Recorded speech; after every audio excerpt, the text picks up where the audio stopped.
Zoning Board of Appeals meeting to order this August 21st, 2025. Would you call the roll, please? Penny Cutt. Here. Raphael Katz. Michael McCormack. Here. Allison Morales. Here. Linda Thomas. Here. Charlotte Burry. Here. I need a motion to approve the minutes of July 17th, 2025. I make a motion.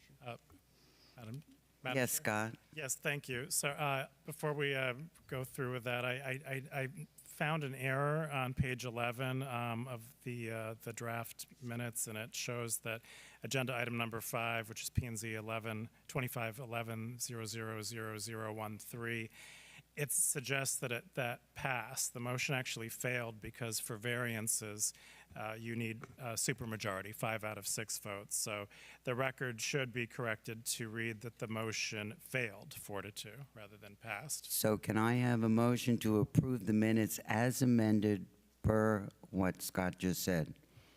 Madam Chair. Can I have a second to the motion? Second. All those in favor? Madam Chair, I have a. What? I need to make a comment.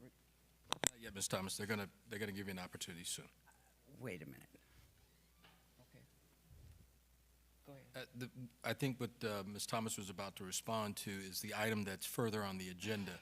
I think all you're doing now is approving the minutes. So I just Right. wanted to make sure I understood. Right. So I just need a motion and a second to approve the minutes as amended. Motion to approve as amended. Second. Thank you. All in favor signify by saying aye. Aye. Aye. Motion carries. Thank you. Good evening, ladies and gentlemen, and welcome to the Zoning Board of Appeals. For those of you that have never been before this board is what is called a quasi-judicial board, meaning that everything that's spoken here is on the record, and it's just like a courtroom. I guess you have to think of us sitting up here as judges as opposed to just one judge as a quasi-judicial hearing. What will happen is that the petitioners will go to that microphone after our planning development services officer reads into the record what the petition is. At some point in time, there will be a public hearing. The public will be able to speak both for and against the item. This will be happened after the presentations are made. At such time, I ask 2 things. Number 1, please speak into the microphone, because everything that you say must be on the record and they have to be able to hear you. And number 2, that if you have something to say, to add to what's already been said and not repeat what somebody else already said, something to add to it. And on that note, I'd like to introduce, to my far right is Scott Reale from the Development Services Department. To my far left is James Saunders, who is our city attorney. The 2 ladies sitting to my right and the 2 gentlemen and lady to my left and myself, we are Pompano Beach citizens that are appointed to this position without compensation. So we are happy to hear you. We're glad to see you here. And on that note, I shall call item number 1, P&Z 25. Madam Chair, we just need to place everyone under oath. Excuse me? Place everyone under oath. Oh, that's correct. I'm very sorry.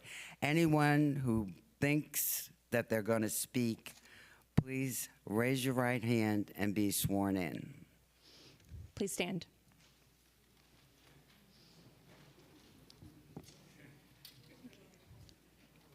Do you swear or affirm the evidence you're about to give will be the truth, the whole truth, and nothing but the truth? Yes, I do. Thank you. You may be seated. Thank you.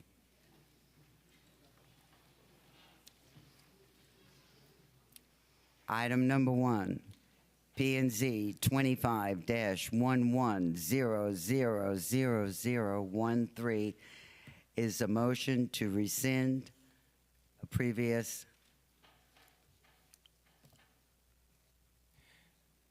Yes. the previous. Denial, yeah. So, Madam Chair, thank you. For the record, Scott Reale with Development Services. At the last meeting, there was a little bit of confusion as to what happened. I know you weren't here to chair the meeting, and things got a little confusing at the end whether an item passed or not. So, subsequent to that, we received a letter from the vice chair, who was acting as chair that evening, and I'd like to read it into the record. And it says, "Dear Meredith, as board secretary and in keeping with Robert's Rules of Order, please include the following matter in the agenda to be distributed to board members in advance of the August 21st, 2025 meeting. Notice of my intention to make a motion to rescind the denial of the variance in case number 25-11000013 to allow stacking lanes distances ranging from 50 to 70 feet in lieu of the required 100 feet in order to accommodate site-specific constraints. Signed, Joe Sarkozy, Vice Chair." Now, unfortunately, he's unable to be here tonight, so we need another board member, if you so desire, to make a similar motion. Madam Chair, I'll make the motion. Yes. I too share Mr. Sarkozy's sentiment on July 17th when the board heard testimony in the case. Many of us believe that the variance was approved following the 4-2 vote. It wasn't until the board council advised that the vote failed because 5 affirmative votes were needed. In Mr. Sarkozy's absence, I would like to make the motion that we rescind the board denial to the Festival Real Estate LLC application for a variance. Do I have a second? I'll make the second. I have a question, though. When we rescind that, Mr. Katz, your mic. when we rescind it, we're rehearing it, correct? Yes. Then I'll second in light of that. Okay. All those in favor signify by saying, roll call. Linda Thomas, Yes. Raphael Katz, Yes? Penny Cutt, Yes. Michael McCormack, Yes. Allison Morales, Yes. Charlotte Burry. Yes. Now we go to item 1 again. P&Z 25-11000013 for a full rehearing, as this item was advertised again so that we're able to do that. So would the petitioner please come forward?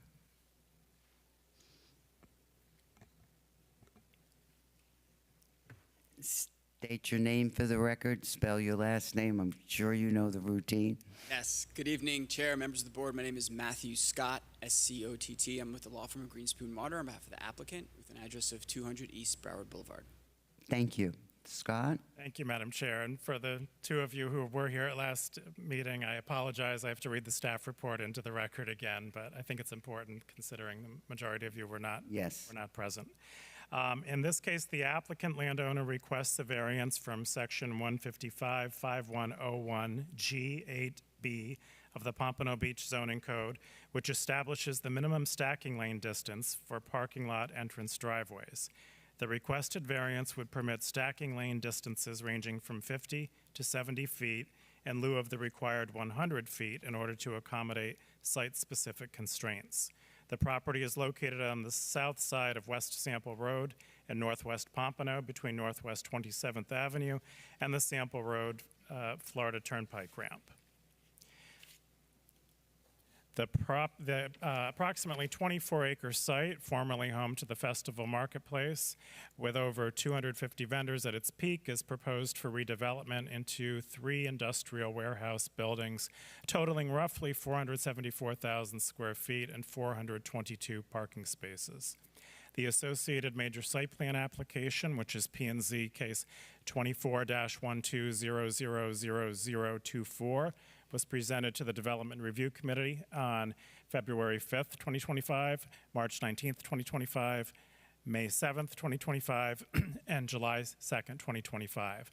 Final approval is pending before the Planning and Zoning Board. The site features 4 access points 2 on Sample Road, which are under FDOT jurisdiction, and 2 on Northwest 27th Avenue, which are under county jurisdiction. The code requires a minimum 100-foot driveway throat for driveways, 100-foot driveway throat depth for sites with over 150 parking spaces. However, the applicant is requesting reduction to 50 to 70 feet, arguing that the standard does not account for large multi-access properties or overlapping regulatory constraints. FDOT has preliminarily approved the reduced throat depths along Sample Road, and the applicant states Broward County has accepted similar reductions for Northwest 27th Avenue contingent upon compliance with safety and circulation standards. Given the site's unusually large size, multiple street frontages, and dispersed parking configuration, traffic is expected to distribute evenly across all access points. The applicant argues this lessens demand on any single driveway and diminishes the necessity for the full 100-foot throat depth across the board. Current city standards do not differentiate between compact sites for a single driveway and expansive multi-access developments like this one. The purpose of the throat depth requirement is to ensure queued vehicles do not obstruct internal site circulation or spill onto public roads. The applicant contends that the combination of 4 access points and an efficient internal layout is expected to prevent congestion at any one location. Supporting materials for the variance include a narrative addressing the statutory criteria, a traffic analysis, and a site plan illustrating the proposed driveway lengths. These documents were submitted in conjunction with the broader site plan. The applicant maintains that the variance would not constitute a special privilege, noting that such relief is available to any applicant under similar circumstances. The request is tailored to the site's unique configuration and aligns with the city's land use objectives. The project repurposes a vacant commercial property for productive industrial use and is not expected to negatively impact neighboring properties or public safety. The city has retained an independent engineering traffic consultant to evaluate the proposed driveway layout and stacking analysis. The consultant's review concluded that the proposed throat depths are functionally adequate, taking into account the site design, anticipated traffic distribution, and coordination with external agencies.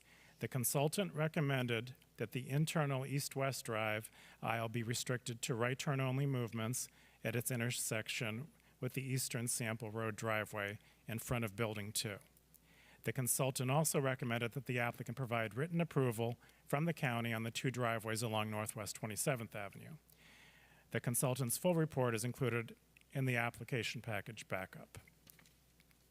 There are 8 variance review standards. As I indicated, the applicant has addressed each of these in detail, and should the board determine that the applicant has provided competent and substantial evidence demonstrating compliance with those review standards, staff recommends the following conditions be incorporated into the board's order of approval.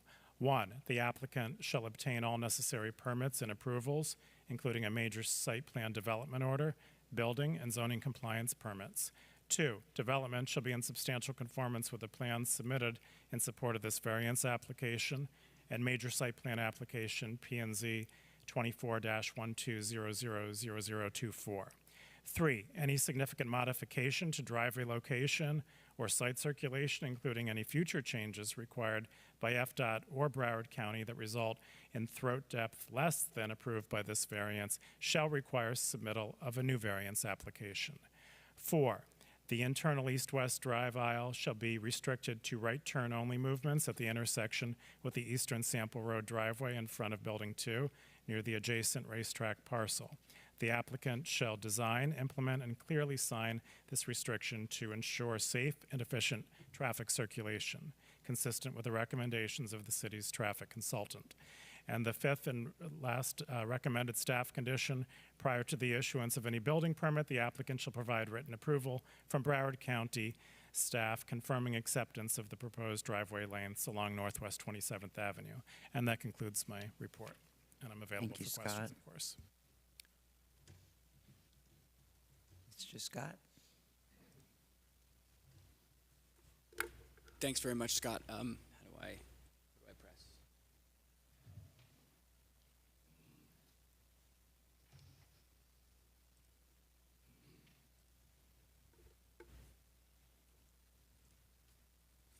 Good evening again, Chair, members of the board. My name is Matthew Scott. Happy to be here again, here on behalf of Festival Real Estate LLC, which is the property owner.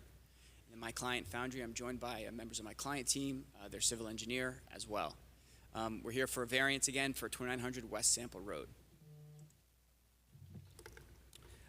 Just to give some context and background, I'm going to give some information about the overall project and then get into the specifics of the variance. And I'll try to make this very quick because I see a lot of people here for hopefully not my item, but another item. Fingers crossed. So the subject property is the flea market, which we are all familiar with. I used to go there as a kid. Some years ago, the ownership decided it wasn't functioning, it wasn't doing as well as they'd like, and decided to close it. A land use plan amendment, a local land use plan amendment and rezoning was done that was approved by the city in 2022 to change the zoning from B4 to industrial, to I1, to allow for an industrial type of use. So that was in 2022. And so just for context, you know the property is located on the south side of Sample Road, directly east of the Turnpike. It is a very large site. I'm going to speak about the size because the size is a key component of the justification for our variance request. But over the past couple years, my client has been working with the owner to pursue a redevelopment into an industrial project. And so for the background of that, we've completed the DRC process, and we went to the Architectural Appearance Committee earlier this month, and that was, I believe, unanimously approved by the Architectural Appearance Committee. And so the remaining items for this project are, I should say it was also platted, meaning the overall boundaries were taken through the development review process, and that led to some of the access points that I'm alluding to now that I'll talk about in detail shortly. So the remaining items then are this variance that I'll get into, and then a planning and zoning board approval, which we are currently scheduled for that hearing. If you see on the upper right corner, there is a proposed racetrack, a new racetrack gas station that we have cross-access with, and that also is another element that I'm going to speak about relative to the variance. But as you're looking at this aerial, the big note here is that it is a big 24-acre site, which is very unique for a mostly developed city such as Pompano Beach. And so as I said, my client, Foundry Commercial, is the contract purchaser of the property. They're proposing to demolish the existing building that has been closed for some time now, and then construct 3 warehouse buildings with ancillary office space. And so the purpose of the project is to address a huge demand in our local economy for small and medium bay warehouse industrial spaces on major thoroughfares with access to highways. And so the buildings are relatively sized at 115,000 square feet, 61,000 square feet, and 299,000 square feet. And so we're providing a total of 422 parking spaces. But as you'll see when I get into the site plan, they're dispersed throughout the site. So I wanted to show this site plan because the site plan gives a lot of context to how we got here tonight to seek this variance. With a site of this size that has been platted, and the platting process entails determining your access points. It fixes those access points during platting. So my client came to this site that's 24 acres with fixed access points. So they decided that it is meant to be industrial, meaning the vision from the city's part with the rezoning is that this be an industrial site. And so we have fixed access, and then we have the requirements for industrial projects, which in large part are sufficient parking, and then a large enough loading bay for the trucks to come in and out. And so the way that my client attacked this site plan exercise was essentially by creating 3 sort of sub-projects. It being such a big site, they designed it so that the buildings on the north, so the top of your screen, would be served by parking and access, the driveways associated with those buildings. And then the larger building in the back would have its own parking on the south side and have effectively its own access on that east side, which you see on the right side of your screen. So people coming to the southern building, for example, would use that already predetermined access point on the east side, and people coming to the northern buildings would use the access from Sample Road. And then, as I said, we have required cross-access with racetrack, which is the top right corner. And so that access point is fixed and must stay as is. And so the way that we achieved all these various requirements was by putting the main loading spine, the loading drive, in the middle, sort of a spine. And so I say that because our vision for this was effectively 3 site plans, 3 different pods with a big 24-acre site. And so I wanted to give that explanation for how we arrived at this overall design. Again, just for context, this isn't obviously something that you're considering with the variance, but I think renderings help paint the picture of the vision for this. And so a lot of the users, if the variance is approved tonight and then it's ultimately approved by the Planning and Zoning Board, would be for small bay and medium-sized tenants that need some office space, but also some area for warehouse storage. So design center type uses, interior design type businesses that provide flooring services or home improvement, things of that nature. And so here are just a few more renderings of the architecture that I'm told the Architecture Appearance Committee really liked. And so then now we get to the crux of the matter, why we're here tonight. It is clear, based on countless conversations with your staff, with your city attorney, with our team, that your code never contemplated a 24-acre site with multiple fixed access points. And so what your code requires is the box in blue. What it says is that based on the number of parking spaces a site has, regardless of size, regardless of number of driveways, every driveway must have 100 feet of stacking, meaning 100 feet of length. And so it ignores really large sites like this. It completely ignores sites that have multiple access points. And the idea of this code section, which feels antiquated the more I look at it, is that you would want, if a site has a ton of parking, if it has 450 parking spaces, you'd want to make sure that driveway was long enough so that if a bunch of cars are coming into that one driveway, they won't back up into the street. That's the logic of it. And so the shortcoming there that leads us to this variance is that it completely doesn't contemplate if there were other driveways, if there were other locations where people are going to come in. And so under that scenario, this 100-foot requirement doesn't exactly make sense. And so we're seeking a variance from that requirement to allow for a stacking lane distance of 50 feet, a minimum of 50. And that's because one of the two driveways comes close to that, but most of them are substantially more. And so here is our table showing what we are proposing.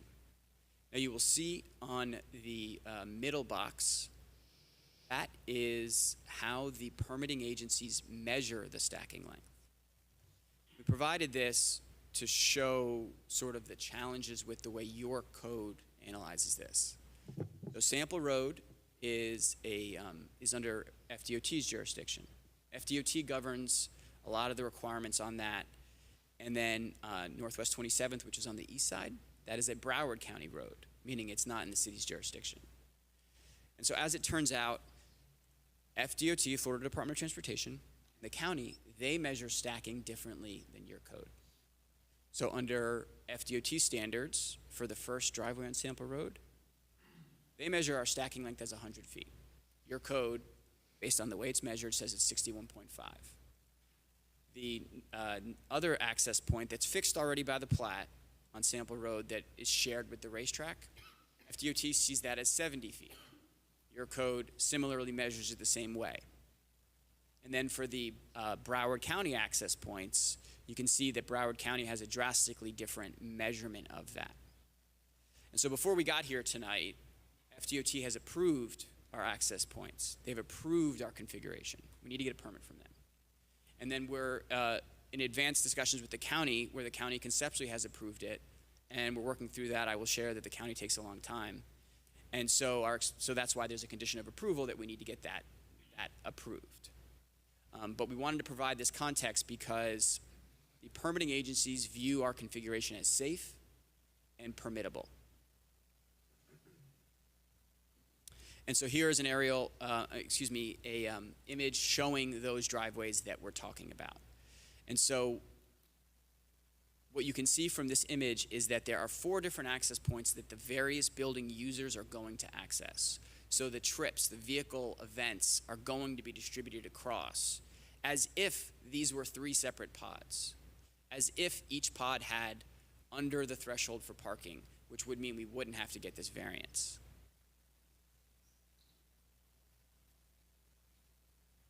And so I wanted to jump ahead to a really key point to this overall request. The city has a traffic engineer that they use to review traffic issues, access issues, driveway lengths. And they reviewed our traffic study, they reviewed our site plan, and they reviewed all the details we submitted.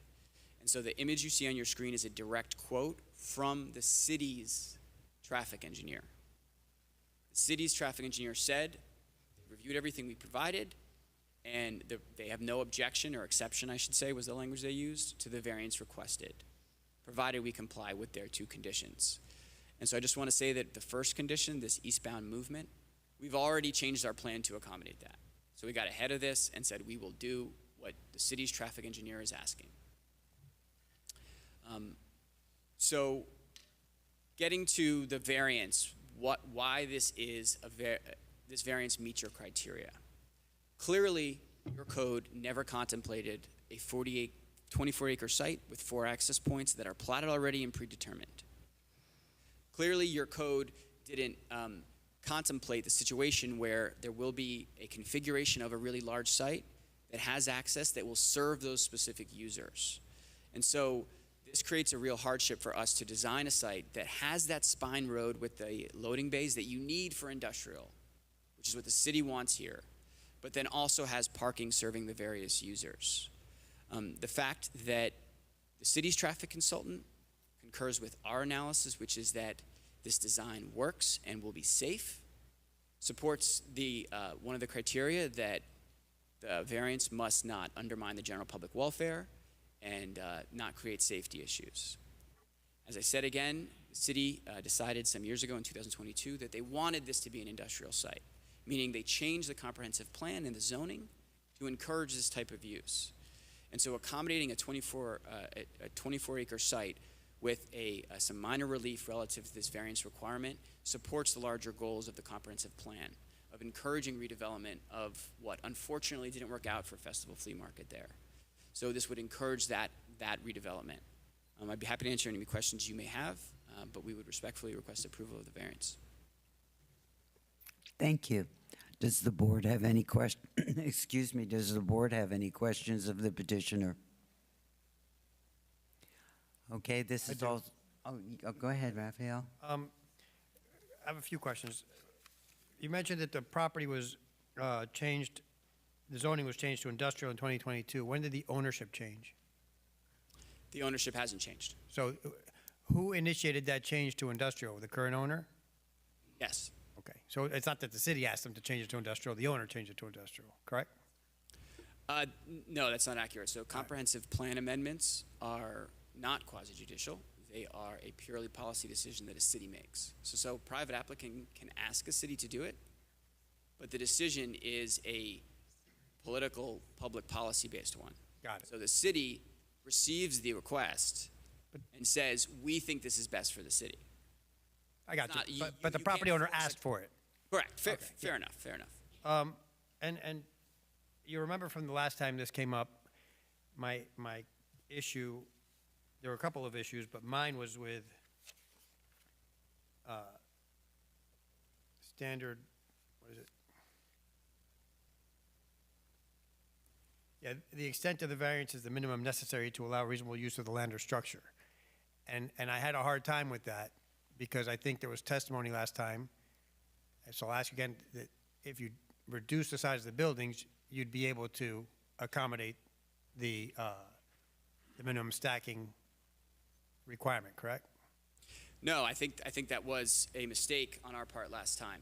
I think that if platted access points need to stay, we need to maintain those. They need to happen. And so if you were to provide 100 foot of stacking for each of those 4 access points, it would end up shrinking the site in a way that would amount to a burdensome hardship that we couldn't comply with for an industrial site. And so that is something that clearly your code didn't contemplate.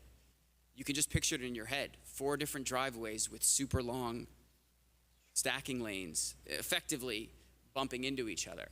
And so that is something that I think that why we have variances. We have variances for these unique scenarios that a code can't possibly contemplate everything. So the other question is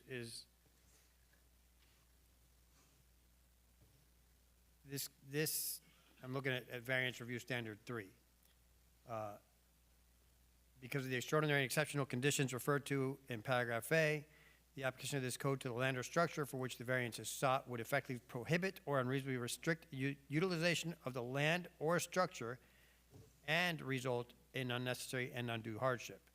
So is it your position that it would prohibit or unreasonably restrict the utilization of the land or structure, and why? Like, why can't you use the land differently or put a different structure on? And again, let me preface what I'm saying or postscript what I'm saying, by saying I pretty much agree with you, but I'm bound by these standards.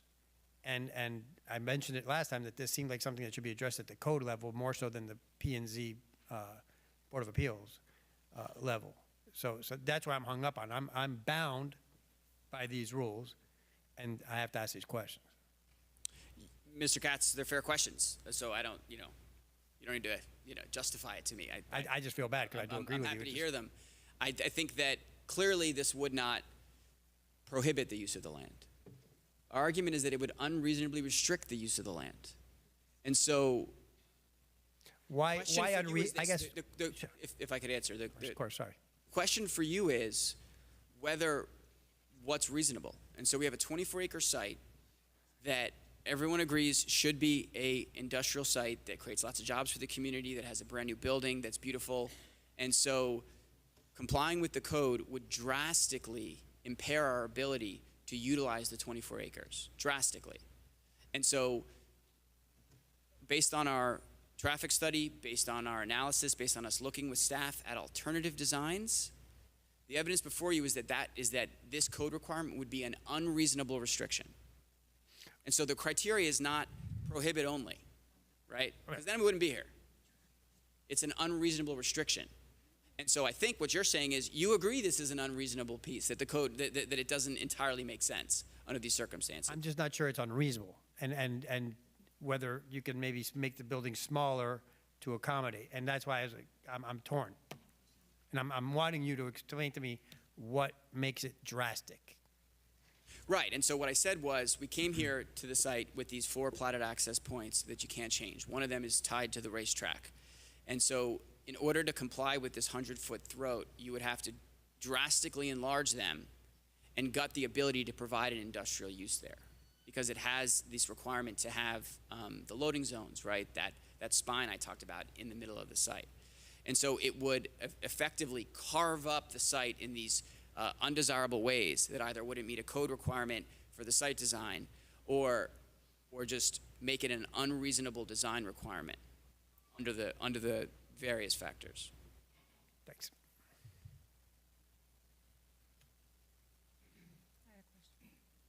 You have a question? Yeah. Okay, so being that this is now an industrial use, so you're going to have trucks coming in and out, the throated area is, I guess, shorter. So is there a concern with the stacking lane coming off a sample on the western side there, off the turnpike? Right. So the I showed the image of. Sorry, I don't know if this will work.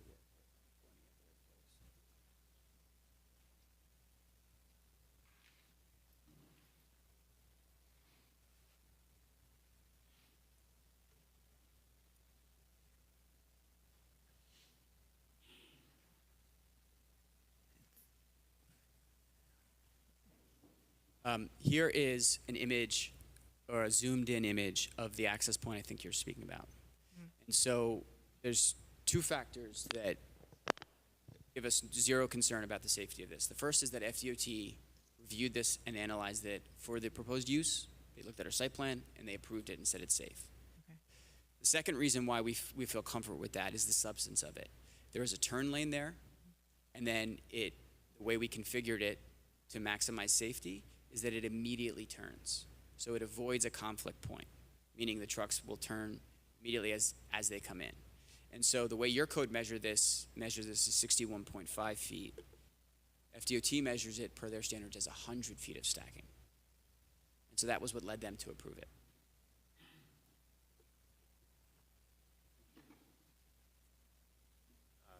Good evening, David Blunt with Foundry Commercial, 2121 Ponds, Coral Gables, Florida. So one just minor clarification with that. So most of our trucks likely will be coming actually in that second ingress egress point off of Sample as you come eastbound from the turnpike, and they will turn in. You know, we do have the ability for vehicular traffic through this one where the signalized intersection is. Okay, thank you. Any other board member have any questions? Yes, Penny? Are you utilizing the existing Festival Flea Market building, that building, or are you demoing that and reconstructing? That's completely being demolished. Any other further questions from the board? This is also a public hearing. Is there anyone in the audience that wishes to be a proponent of this petition? Is there anyone in the audience that is against the petitioner's petition? Hearing none, public hearing closed. May I have a motion from the board, please?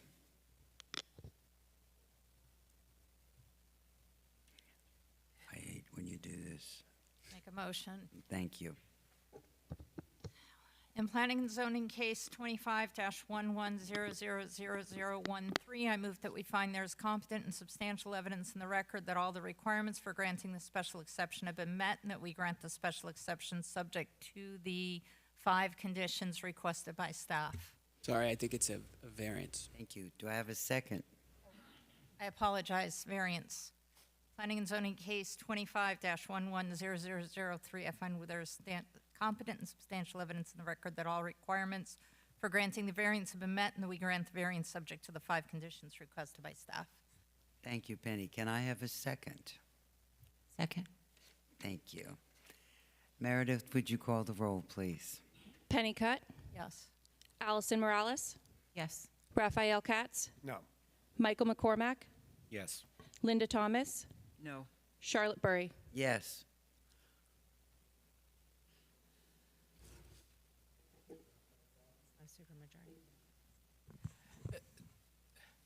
This is not necessarily a problem. I just want to make sure the board understands. I'm sorry. The issue that we had last meeting is the same issue. I want to make sure the board understands that the vote is now 4-2. And so 4-2 means that this particular application for variance has now failed. Okay? So the only way that you would be able to do that in this instance would be a 5. As long as the board understands that's what just occurred, that is fine with me. Does the board understand that with this 4-2 vote, that this variance petition has actually failed? Understood. Thank you.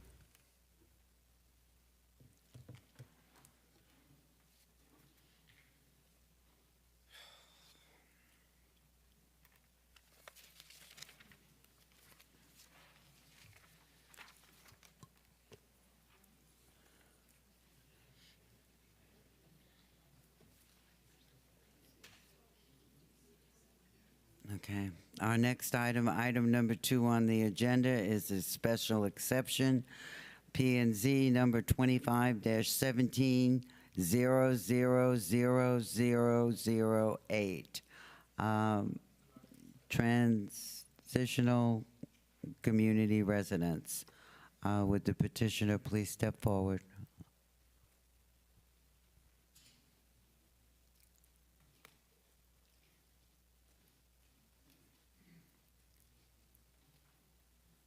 Have you been sworn in? Yes. Okay, please state your name, spell your last name and your address, please. My name is Yasmina Lanos. Last name is Lanos. And I live at 7828 Roble Lane. Thank you. Thank you. Mr. Reale. Thank you, Madam Chair. This is P&Z case 25-17000008. The applicant landowner is requesting special exception approval as required by Section 155-4202J3C of the city's zoning code in order to utilize the subject property for a transitional community residence. The property is located along the east side of Northeast 25th Avenue and the south side of Northeast 19th Street in the Connor Estates subdivision. The use being requested is after the fact. The residence is already operating under the name The Luminous Care without the required special exception approval or community residence certificate, which is in violation of zoning regulations. A transitional community residence is a community residence that provides a temporary living arrangement for 4 to 10 unrelated people with disabilities with a limit on the length of tenancy less than a year that is measured in weeks or months as determined either in practice or by the rules, charter, or other governing document of the community residence. A community residence for people engaged in detoxification is an example of a very short-term transitional community residence. These residences are distinct from a family community residence, which is more long-term in nature.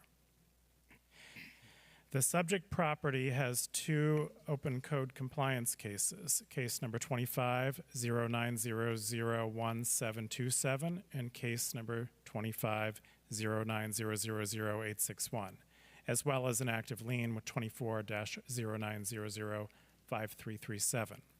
In addition, staff has reviewed an extensive 911 and BSO call log associated with the subject property. And earlier this week, we also received a fire rescue emergency medical services incident log, which has been included in the backup materials for tonight's meeting. Now, before I proceed further with my staff report, I believe it would be appropriate to have helpful representatives from the relevant departments provide brief testimony on their respective areas of involvement with the property. So at first, I'd like to call upon Mario Sotolongo, the Code Compliance Director, to provide details regarding the open code enforcement cases in the active lien. And following that, I will invite Deputy Robert Forelli of Pompano Beach BSO to speak on the 911 call history and law enforcement responses related to the property. And lastly, I'd like to ask Matthew Aldrich, Assistant Chief of EMS, Pompano Beach Fire Rescue, to elaborate on the EMS incidents that, where fire rescue has responded to the subject property. Mario? Good evening, Chair. Good evening, Mario.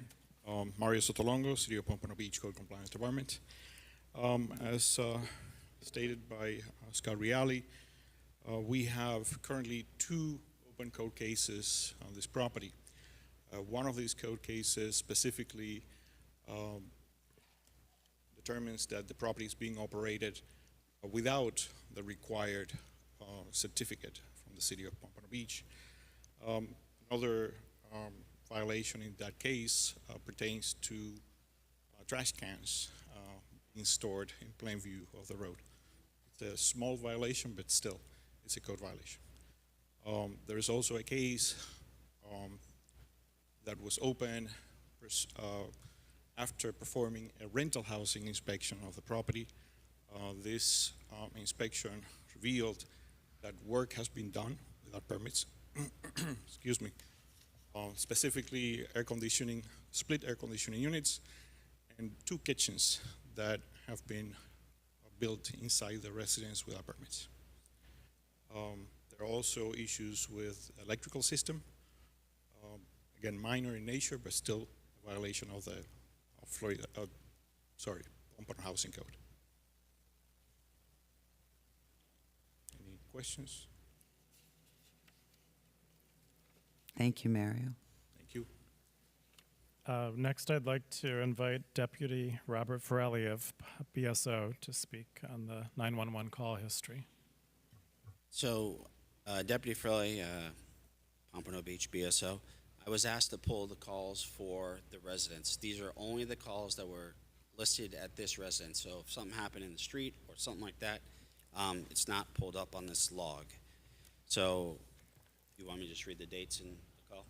Yes, please. So last. Excuse me, Raphael. Sorry. I'd like the total amount and the time period also. All right, so we had a total of 12 police calls over the last year. I'll just summarize it. It basically, there was only one call last year. I'll just read the months of the calls because I do feel it's important because the call volume is getting more. We had one in 2024. We had another one in January of last year, then in February. March we had one. May we had one. We had 3 in May, sorry. And then in June we had one. And then July we had one. And then in August we had 4. And those are calls where police were involved. Which, just so you know, because fire rescue is coming next, some of the calls that we had could be fire rescue and BSO. Thank you. Does any board member have any questions of? Okay, thank you.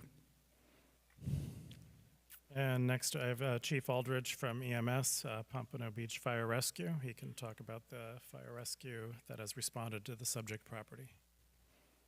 Good evening, Matthew Aldridge, Pompano Beach Fire Rescue, Assistant Chief of EMS. I too was asked to gather some statistics for our call volume at 2500 Northeast 19th Street. Over the past year, calls have gradually been increasing as well. Started off with about 2 or 3 a month to just recently in August, we've had 5. Total. Are you talking to the microphone, please? Yes. Thank you. Total year to date, we had 24 calls this year, 5 of which were this month. And just to piggyback off of what the deputy spoke about, we've had 3 in January, 2 in February, and 2 each month up until about April, and then it's been 4 every month until August. This month, we're up to 5 already. Thank you. Does the board have any questions? Thank you very much. I have a question. Are any of those fire-related? All the calls that I mentioned are all EMS-related calls. Okay. Thank you. Thank you. I have a question. EMS for the residents? Correct, at that address. I suppose we can't know what the calls were about due to HIPAA or whatever, correct? Or in general? Are they medical calls? Correct, medical calls. Medical would include alcohol intoxication, drug intoxication, et cetera, correct? Correct, it does include drug-related calls, drug-related, violent calls, and behavioral calls account for approximately 50% of those calls. Thanks. Any other questions, Raphael? Thank you. Anything else, Scott? Yes. Continuing along with my staff report, thank you. The same operator is managing another unapproved transitional community residence located 5 houses away on the same block at 2620 Northeast 19th Street, approximately 300 feet away from the proposed location. A second application may be heard at a later date pending the outcome of this application. The existing single-family dwelling is over 3,000 square feet and has 5 bedrooms. 7 beds are shown on the applicant's floor plan. Ordinance number 2018-60, which was adopted on June 12, 2018, codified regulations governing community residences. The zoning code revisions were guided by the June 2018 study, Pompano Beach, Florida, Principles to Guide Zoning for Community Residences for People with Disabilities by Daniel Lauber. And that was accepted via Resolution 2018-99 and revised via Resolution 2018-178. This study is included in the backup for this agenda item. The subject property is zoned RD1. That's a 2-family residence. Most of the other homes on the block on this block face are zoned single-family residence 2, which is RS2. Both the RD1 and the RS2 zoning districts allow transitional community residence by special exception. A special exception for a transitional community residence in a single-family or 2-family residential zoning district shall be approved by simple majority by a vote of the board members present, only on finding that there is competent, substantial evidence in the record that the application meets 6 review standards. I'm going to read those because these are very important. They're different than your typical special exception review standards that you're used to. Thank you, Scott. They are normalization and community integration, residential character, and avoidance of clustering, compatibility with residential zoning, impact on residential stability, state certification or license, and standards when no license or certification exists, or the equivalent operational standards. Now, these 6 review standards are outlined in further detail in this report. The applicant has submitted narrative responses to these review standards, as well as operational details on the luminous care treatment modality. The applicant asserts they are state licensed and accredited by the Joint Commission as a partial hospitalization program. However, no supporting documentation was submitted with this application. Based on its analysis, staff finds that the application does not meet the applicable review standards for special exception approval. Key deficiencies include the following. The applicant offers only general statements without providing supporting documentation, data, or third-party evidence to demonstrate compliance with integration and normalization standards. The existence of another unapproved community residence on the same block operated by the same applicant strongly indicates clustering, which conflicts with zoning standards meant to prevent concentration of such uses. A history of 911 emergency calls to the subject property suggests potential behavioral or supervision issues, raising concerns about resident safety, operational stability, and compatibility with surrounding residential uses. The proximity of 2 facilities managed by the same operator may contribute to the perception or the creation of a de facto social service district, undermining the residential character of the neighborhood. The application lacks verified documentation of required state licensure or certification or evidence of equivalency when state licensure is not available. The applicant has not provided evidence of staff training resident safeguards or operational protocols typically expected in licensed or certified community residences. The facility is currently operating without required city approval in violation of zoning regulations and procedural requirements. Accordingly, staff recommends denial of the special exception request. However, if the board finds competent, substantial evidence in the record to support the special exception, staff recommends the following conditions be included in the approval order. 1, obtain all required city approvals, including a valid community residence certificate, and maintain a BTR for rental operations. 2, the applicant shall resolve all outstanding issues identified in the open code violation cases to the satisfaction of the Code Compliance Department, including payment of any applicable fines and completion of any required corrective actions. 3, provide proof of certification of licensure, such as FAR or equivalent, or demonstrate that no certification is required and the residence meets equivalent operational standards. 4, occupancy shall not exceed 7 residents at any time. And the 5th recommended staff condition, applicant shall provide a copy of the standard rental lease agreement to be used with occupants, denoting both length of stay and house rules and regulations. And that concludes staff's report. Thank you, Scott.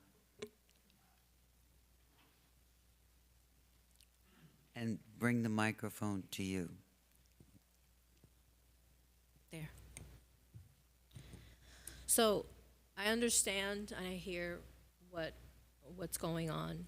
We are working on getting everything up in order. We are FAR accredited. I'm not sure if you received that. But I want to talk a little bit about the Luminous Care. Luminous Care is a 45-day program. It helps individuals that are struggling with substance abuse. We have clients that come in and see the therapist. They get one-on-one EMDR. EMDR is a different type of therapy that'll help people that are suffering with trauma. A lot of people that are going through this, they have seizures. If they have a seizure, sometimes 911 has to be called. So I get that there's a lot of calls, but the clients are being taken care of the best way that they possibly can in a caring environment. I understand I get it, but they are struggling with substance abuse. It's better to see them getting care than versus them overdose and dying in the street. So we're a supporting community integrated in Pompano Beach. Recovery is personal, and it's a path, and it's in pace. Mission and purpose: helping individuals achieve long-term recovery into society as a constructive, responsible citizen, reducing relapse, homelessness, and unemployment, promoting family healing and community stability. We do have accreditations with DCF, the Joint Commission, and FARS, complying in the local and state and federal regulations, commit to the highest standards of patient safety and quality care. We serve adults with substance abuse and mental health disorders, local residents of Broward County and beyond, veterans, professionals, and family members, patients motivated to rebuild their lives. There is a path to recovery that we're working on, evidence-based therapies that we provide. We also assist with yoga, meditation, nutrition, life skills. We assist in life skills, helping them budget their life, communicate, job readiness. We help them budget what it looks like to live in a home and have some type of stability. A lot of these people are homeless, and we are providing a roof over their head to help them stay off of the streets.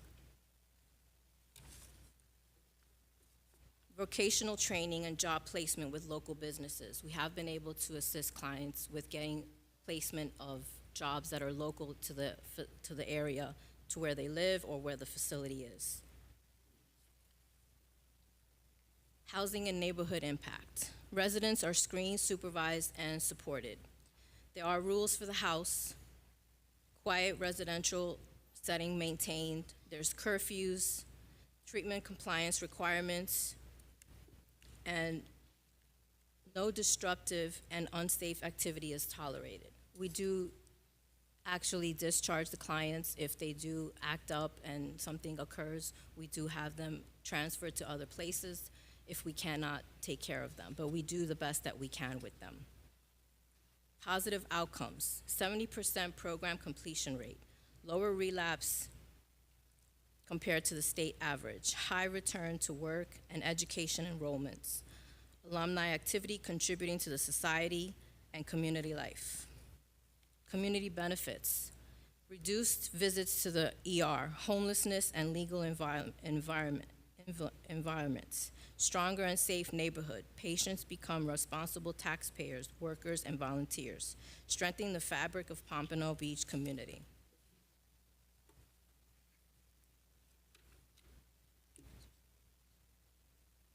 That's it.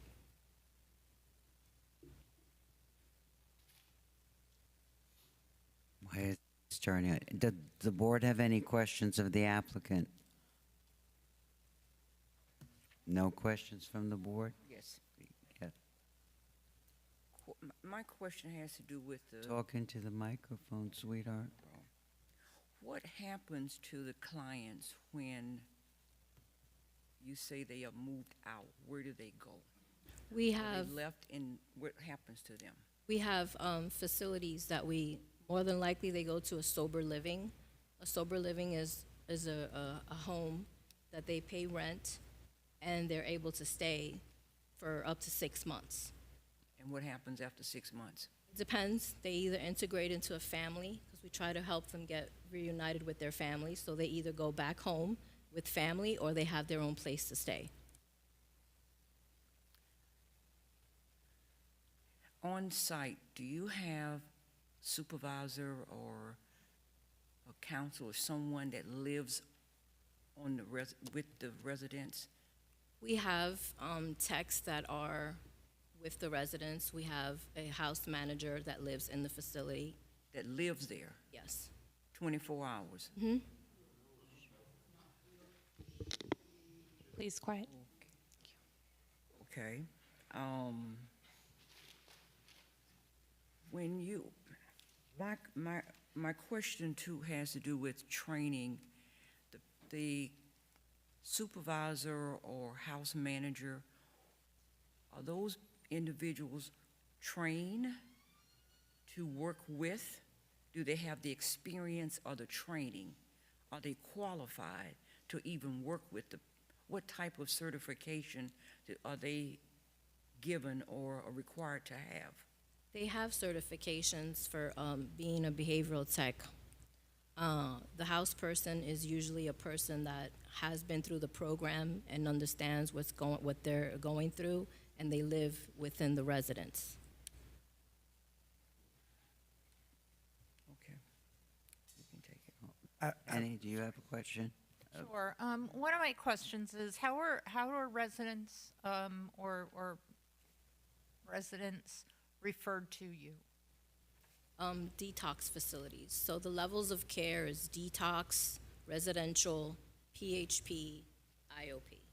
So detox is when the client is going through the medical component of coming off of their substance of choice. Residential is getting them comfortable, and then they go into the 45-day program that we provide, which helps them acclimate back into society. So I commend what you're doing, and I recognize that there's certainly a need for it in our community. What I'm trying to wrap my head around is why this is the appropriate location for it. We've got six review standards that need to be addressed for us to make our decision based on. And I didn't hear you address any of those review standards in your presentation tonight. I'll let her. Hi, my name is Vedanti Vyas, last name Vyas. I'm the executive director at the Luminous Care.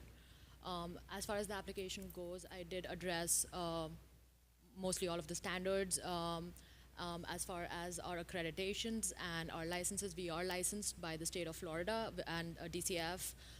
The housing is licensed by FAR, which is Florida Association of Recovery Residences. I do want to explain why we are not able to submit an application with the city before actually have any particular housing up and running. The reason is that we are in a catch-22. FAR requires an operating house, a running house, for them to come and inspect in order to give us the certification. The city requires the certification itself to give us the zoning. So we are kind of stuck. We have to either violate one or the other in order to operate.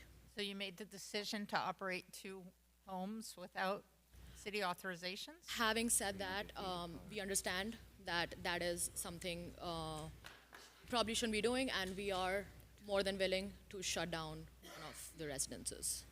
Okay, but you've chosen to operate 2 with neither being authorized, and you operated until you were caught, as opposed to applying. You waited until you were cited as opposed to applying immediately on your own volition.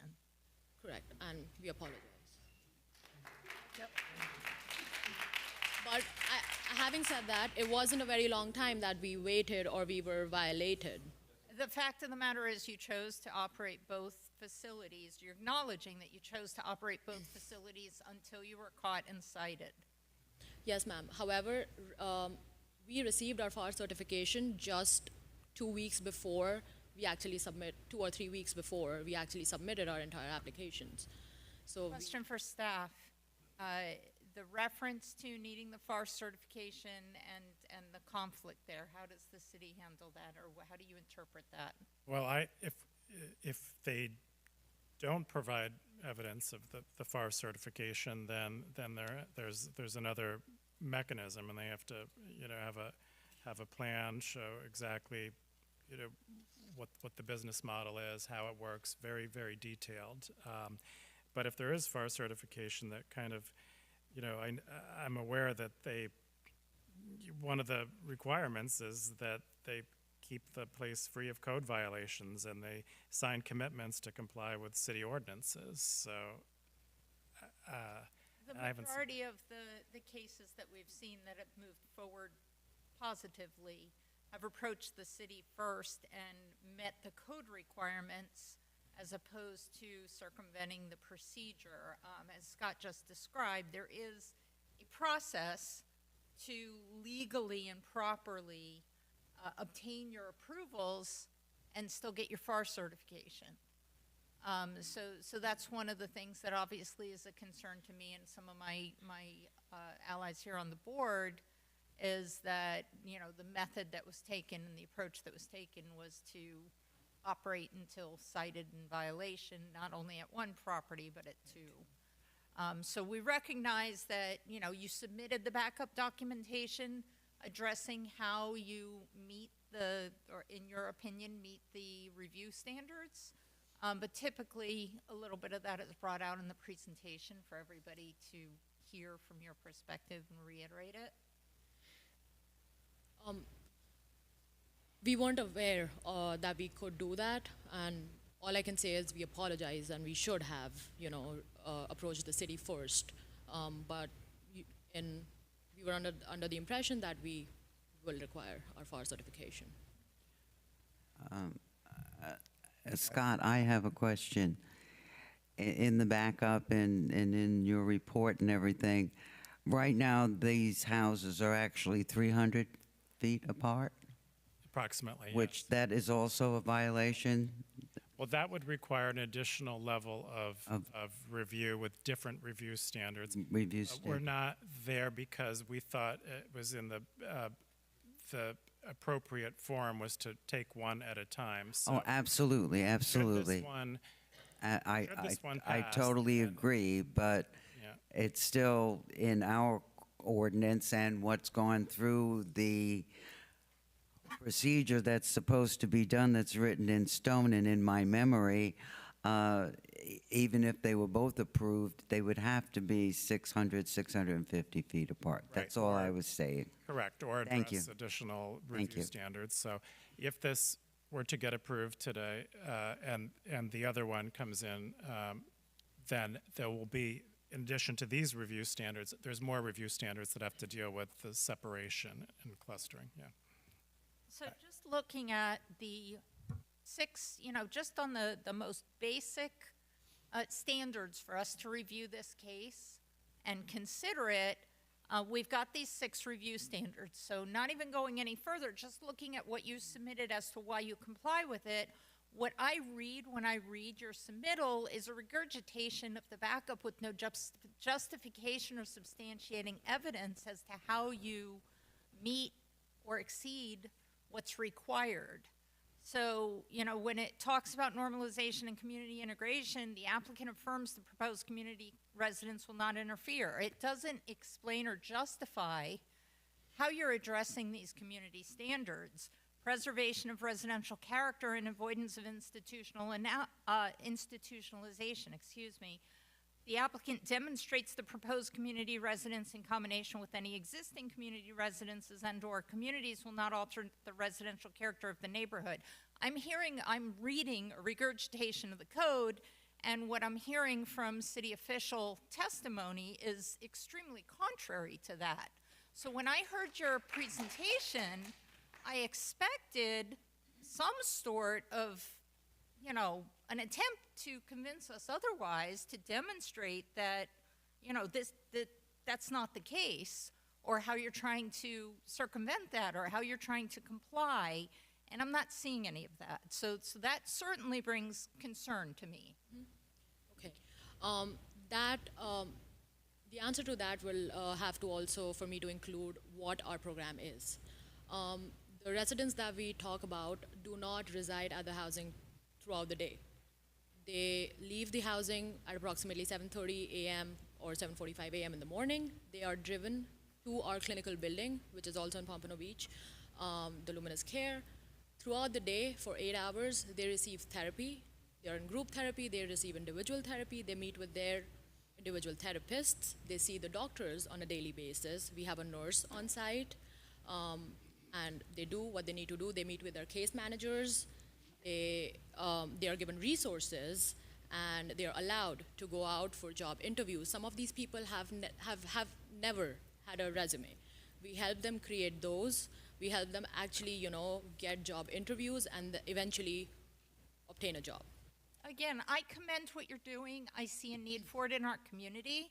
I'm not hearing how you're addressing any of the. Once they return back to the housing, right? To answer the question of if they are supervised and how the environment is maintained, we have our staff there on a 24/7 basis. Even after the house manager, throughout the night, we have at least 2 or 3 staff members doing queues, and we have queue sheets for that. So they do actually check up on each patient every hour or so. They walk into their rooms, they check up on them if they are, doing well, and Again, that's not addressing the design, the standards that need to be addressed for us to make a decision. With that, I think I've made my point, and I'll open it to other members of the board. Yeah. Any other members of the board have a question? I have a few. Yes, Raphael? You mentioned that, I didn't catch the acronym, FARC? Yes. What is that? Florida Association of Recovery Residences. And that sounds to me like a business association, not a state regulation agency. Would that be correct? No, DCF recognizes a FAR certification. Okay, DCF recognizes it, but it's not a state agency, is it? There doesn't exist one. Okay, just making sure we're clear on this. This is their alternative to creating a state agency. But it's not a state agency. It's just a yes or no answer. Yeah. All right. And you mentioned, and I caught this a little bit, that the people in charge of supervision are essentially residents that have been through the program, right? So like the fox in charge of the chicken coop? Not put it.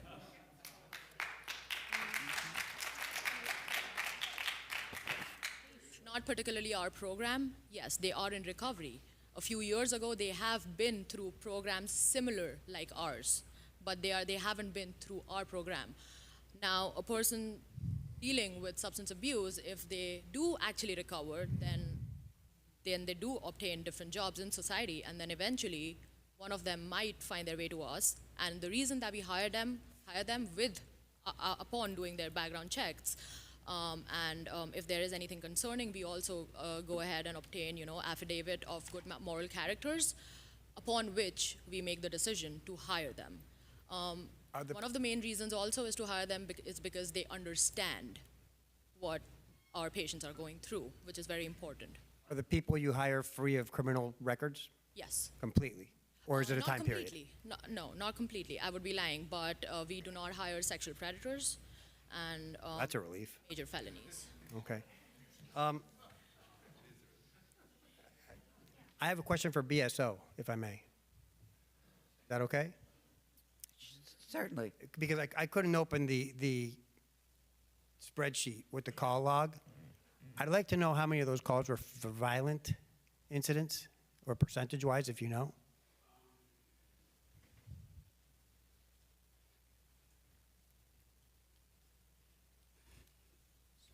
So there was a robbery there where an arrest was made. In the call log, where it's a signal 20, it's a threat of violence against the person or another person. They're a threat to themselves or others. So that would be 1, 2, 3, 4, or 5 calls, maybe, without having the reports in front of me. Understood. And now this crime grid that you pulled up, it's just for this property, right? It's not for the neighborhood. Yeah, so like if a neighbor was to call and say, I live at 2510 and the house across the street is causing problems, it probably would be 2510. I did not pull the whole block to try to analyze all that, but. If we did, it'd be pretty certain that you'd have other calls on there about this property? I mean, as general, probably. I mean, people walk away and come back and all that, so. Does BSO have any problems coming from this property? Are you aware? Do we have what? I'm sorry. Problems being created from the residents of this property? So I can tell you this, because of complaints in the area, and I pulled out the calls that are area checks, meaning when we get complaints about a house, we will just have deputies, visually drive by, check it out, and leave. And we have self-initiated 168 calls or something to the right around there, but that's just us checking the area. That's what I was getting at. All right, thank you. All right. But those are not calls from residents, that's just us Understood. doing. That's you guys being proactive because something's going on. Yeah. All right. Or complaints. It's not necessarily that something's going on. It's just we want to make sure nothing goes Being on. proactive. Yeah, gotcha. Thank you. I have a question for, I'd like to ask you a question before you have us. Yes. Is there any way to determine when the officer arrived there? Is there someone there in charge? Who do you guys talk to or get involved with? So, yes, there is a way. So I do nuisance abatement. And this is the best way I can explain it. If a pattern of criminal history or criminal calls goes on a property, I deal with it. And then we would interview the owner and people there and stuff like that. There is a way to do it.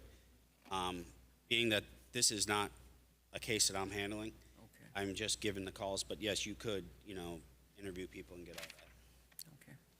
Thank you. I have a couple more. Yes, Ravi. How far is the other, no, I'm not, sorry, not for you, sir. Thank you. Ma'am, how far is the other house in terms of houses away from this house? I know we said 300 feet. What's that? 5, 6 houses? 5 houses away? All right. Is that one up and running also? Yes, Is this one still currently up and running as we sit here today? correct. Madam Chair, may I just make- I'm sorry, I have another question. For the BSO deputy, I'm sorry. The calls that we've been talking about are this house only, not the one 5 houses away, correct? No, I did not pull those calls. If we pulled those, it would be similar to this? Let's not answer that. All right. I don't want to Okay. Yeah, say appreciate it. yes or no, but there is calls there. Okay, I don't know if it's similar in nature. I could pull that later on. thank you. Sir.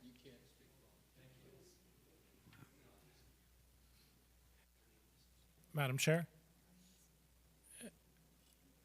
Yes. I just wanted to, just for the record, it's a little thing, but the treatment facility that they are taken to, it's technically not in Pompano. It's on Sample Road, but it's actually in the city of Deerfield Beach. Just wanted to clear that up for the record. Thank you. Does the board have any other further questions before I open it? Go ahead. Seeing that you don't have a business tax receipt and you probably didn't have the required inspections, are you concerned about the safety of your residents? Yes, we are. Regarding the business tax receipt, yes, I am here on behalf of the owner. However, the Luminous Care does not actually own the property. We lease it from AIM Partners LLC. That is. Any other further questions from the board? Okay, at this particular time, I'm going to open up the public hearing. Is there anyone in the audience that are for this petition? Is there anyone, hearing none? Is there anyone against this petition? I get the message. I think we all get the message. Now, you're all welcome to come up and speak, but please don't everybody say the same thing. If somebody says something, I mean, we'd love to hear from you, but we could be here counting all the hands till 1 o'clock in the morning if you all want to stay up that late. So would you please line up over here and come up and state your name, spell your last name, state your address, and please talk into the microphone. Madam Chair, Yes. I would just like to bring the attention that the clock is currently not working, so I will be utilizing my phone as a timer and holding it up. So once the timer has been set, you get 3 allotted minutes. I just wanted to bring that to the attention of the board and the residents as well. Meredith is not only the timekeeper, she's the rule maker, and everything that you have written to the city and everything that the petitioner has given, that is the lady that provides us with all the copies. So we have all read your letters too. So, number one, please. Please. You may go ahead. And make sure that microphone's turned on and you speak into Hello, it. hello. You can raise it. You may raise it. Have you been Yes. sworn in? Yes. Okay, state your name and spell your Peter Tully, Tully. I came with a prepared statement. I'm happy that they came unprepared and they proven to be incompetent. But it makes me feel worse because I have 2 children living next door to one of these properties right now being watched by their grandparents. This prepared statement means nothing. Do you see how unprepared this is? We are to trust these people with the safety of the 10 children that live between these 2 properties. It's unspeakable. I don't know what to say. This means nothing. There's no oversight. I'm a teacher. I was home all summer. There's no oversight. Girls being watched while walking their dogs by men. Who was that man? Who was in charge? If someone was in charge, they wouldn't allow that. A man walked out Sunday morning while I was out with my 5-year-old daughter on a Sunday morning in nothing but an ankle monitor and his boxers. So this is serious. I literally can't get through this because I feel like I need to get home. All right? I don't know what to say. Did you hear that? That wouldn't be a passing grade in my economics class for a business proposal. And we're supposed to trust our kids in the care of this company? They're feckless. They have not done anything correct, and they know it. They can't. Ignorance of the law is not an excuse. They should be shut down immediately. What's it going to take? Someone to get hurt, a kid get hurt, a family protecting their family with, I don't even know what to say. How could we do this? And I thank BSO for directed patrols. I thank everyone at the city who helped me, but this just goes to show how uncontrollable the situation is right now. And again, I can't get through this, but something needs to be done. Yes, sir. And I'm not talking about due process. I'm talking about shutting it down right now. Get sued. Who cares? Save a life. All right. Thank you. Mr. Thank you. Tully. Mr. Tully, Thank you, sir. can you please state your address for the record, sir? 2630 Northeast 19th Street. Thank you. Thank you, sir.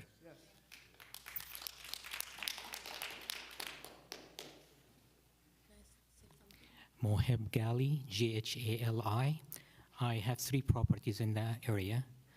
I'm across from Peter, 2631 Northeast 19th Street. In front of me, that property is operating as a transitional facility. My other 2 property on the 25th Avenue, still touching the same. I operate short-term rental. I have a lot of rules. Sometimes once a year I get a bad apple, but not every day. Last night, there was a police cop passing by. I have a Ring camera on that address, 1 o'clock in the morning, 1:30. Okay, so what I'm saying is we just received the tax bill, the property tax. It's increased 10% this year, year over year. We're not making money. We're gonna leave the area. Our property reduced by 20%. I have my property 2631 on sale for 6 months. And I got people telling me, you have a super house across the street. How are you going to sell with this? And a couple of people say, it's not a good area. Look at people sitting on the porch smoking or drinking. I tell you, this is a lucrative business. They make $30,000 per month for every house. Why this location? Because the owners are very cheap and they accepted very cheap rent. That 3,000 square foot is $5,900. I can't even rent my house for even that amount. I don't want $5,900 because I pay a lot of taxes. And the $5,900 does not cover a small house, 1,800 square feet. 3,000 square feet, it should be rented for more. But they are here because they are cheap. Actually, I am a realtor. I looked at the MLS and I was surprised. $5,900 per month for 3,000 square feet. Let's see. I'm going to reduce my rent. I put them for rent, and these people came to me. They wanted to vacate the garage, to empty the garage. I said, why? They say, oh, we're going to have cars in. Cars? You need to remove everything to add beds in there on the 25th Avenue. I have two houses side by side. Every house has double car garage, okay? And I said, okay, you guys running a business. I'm not going to take $5,900. When I did some investigation, I called some people. They say they can burn the house down. They have to have a license. I didn't know all this. They never told me, okay? And I showed them my 3 houses. They want to take the 3 houses. I was like shocked to know that they have to have like 650 feet at least between every house. And then when I I called some people that in the business, and they said there's so much trouble. They can burn the house down. They can do this. And I said, okay, guys, you're running a business. If you pay more, I can take you. They said, they didn't want to pay more. Why? Because they rented a nice house for $5,900. They rented another house for $4,800. So I'm not going to do that. All this trouble because they want to save money. They make $30,000 a month. Why don't they go somewhere else? That's it. Thank you, sir.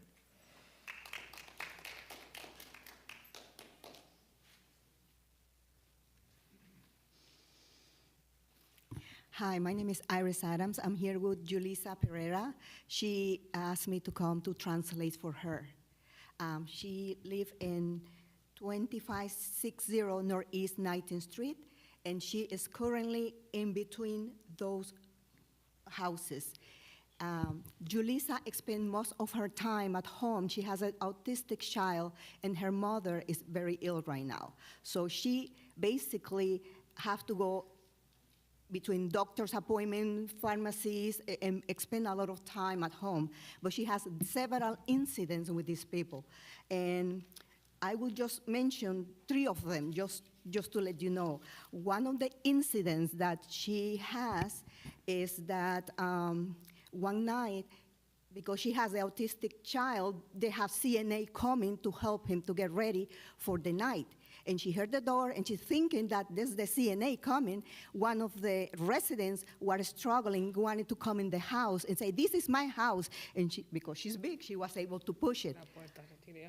Yeah, so she has all this incident in her door and her cameras, because she's been forced to have cameras and sensors. Why? Because if somebody opens the door and walk in, the sensors start running. So that way, that's the stage in which she lives right now, because she's been chased in the house several times, in the day, at nighttime, and she basically knows the schedule of these people. When in the daytime, they're supposed to leave, one car comes and take half of the people. The other half of the people walk to the other house. By 2:30, 3 o'clock, they're all gathering again in one of the houses. So, and basically, she couldn't get the cameras to be upload so everybody could see the incident. And basically, she said, what should I do? I mean, sometimes she called crying to her husband, you know, it's like, where are you? You have to come home. And she's very stressed out for this situation because she's being chased. Even in her car, when she goes to get at the pharmacy or supermarket, she goes in and out because she have 2 ill people in the house. And several times she's been encountered by people in the influence. They threw themselves in the car and don't let him come, you know, to drive in. So it's been very difficult for her. They chasing her sometimes. So it's like, I don't know what to do. Should I sell my house? Should I leave? Because I'm afraid to stay here. And that house, let me tell you, is cameras everywhere for that reason. And that's basically what she wants to say. That's for her safety. And she feels like she has lost the quiet enjoyment of her property because they say, but I have the right to live, and basically the basic right of enjoyment of my property without being afraid that somebody's going to walk in my patio, walk into my house, and I'm here with my kid or my mother, they're both ill. So who's going to help me if something happen like this? So this is the situation that she's living every day because she stays at home. She doesn't go to work someplace else. She basically stays in the neighborhood. And it's been going on for how long? ¿Cuántos años tengo en la Sí. casa? No, ¿cuánto va este problema? Ese problema tiene varios meses. Yeah, ya. oh, yeah, it's got almost a year, Muchísimos meses. many months. Varios meses, porque And con las it's dos getting casas, worse. Now yo that they estoy have entre las 2 casas y ellos caminan tanto para allá como para acá todo el día. todo el día, they Porque walking in the neighborhood all the con time. cigarrillos, Smoking con and smoking, con pantalones cortos solo sin without a shirt. I mean, basically, caminan de una casa a otra. and I'm a sure todas the horas. camera, because she has one in the front now, you can see more things. You can see them walking back and forth. Thank you. Thank you. Madam Chair, Just real quick, for purposes of the applicant, because I saw her ask earlier, you may want to take notes so that you can respond or ask questions of specific individuals based upon their testimony. You do have that right, but my suggestion is if you need to make notes of what comments you want to make following this, or people that you may want to ask questions of. Am I Thank you. allowed Okay. to use my phone to make? Thank you, James. Yes, sir. Good evening, Commissioners. My name is Christopher Ells. I own the property almost immediately behind this property. My property is 2551 Northeast 18th Street.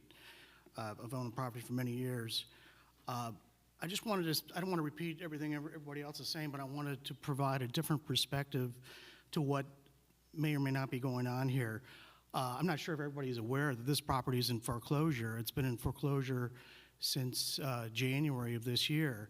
And this particular owner, AM Partners LLC, is owned by a person who resides in St. Petersburg, Florida, and he owns 7 other properties throughout Broward County as well, and 6 of the 7 are in foreclosure. Wow. Thank you. These properties have, excuse me, this is all very recent, since this was the first property that went in foreclosure in January. And so within a very short period of time, we're in 8 months now, there's been 6 foreclosures filed. Only 1 remains that hasn't been foreclosed on, but we expect it to happen probably very soon. Something is going on with this. This company was formed, AIM Partners was formed in December of 2023 for the sole purpose of purchasing these properties, because that's the only, that was just prior to the first purchase. And all these properties were purchased by one individual, David Kazip, not his very unusual name, Knezerrid.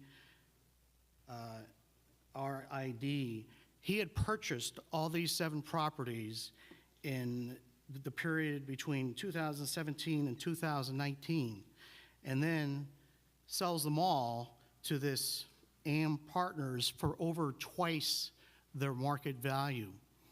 So they literally, if you check the property records, from the time of 2023 and 2024 to the time these properties were purchased between just recently, well, I guess they were originally purchased by this other person between 2017 and 2019. And then they were resold, all from the same person, to this corporation, LLC, AIM Partners, between the period of 2023 and 2024, paying over twice the market value of the properties. Something else is going on here that we don't quite understand.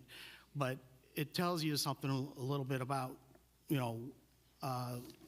something mysterious as far as leasing the property out to the people that they've chosen to do so. There's more to the story. Thank you very much, sir.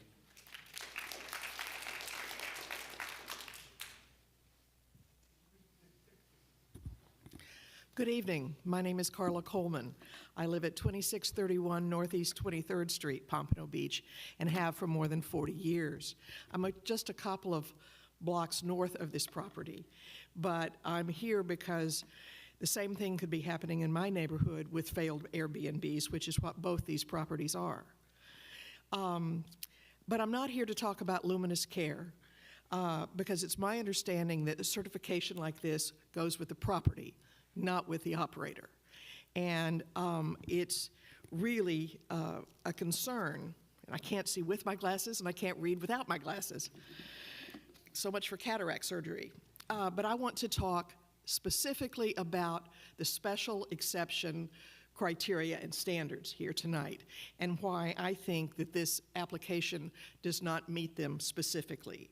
The applicant does not meet the review standards for 3A, as the staff report pointed out, as it's provided no documentation of compliance or integration into normalization standards for this neighborhood. You've heard about the disruption. The individual stories here that everyone in this audience has would curl your hair.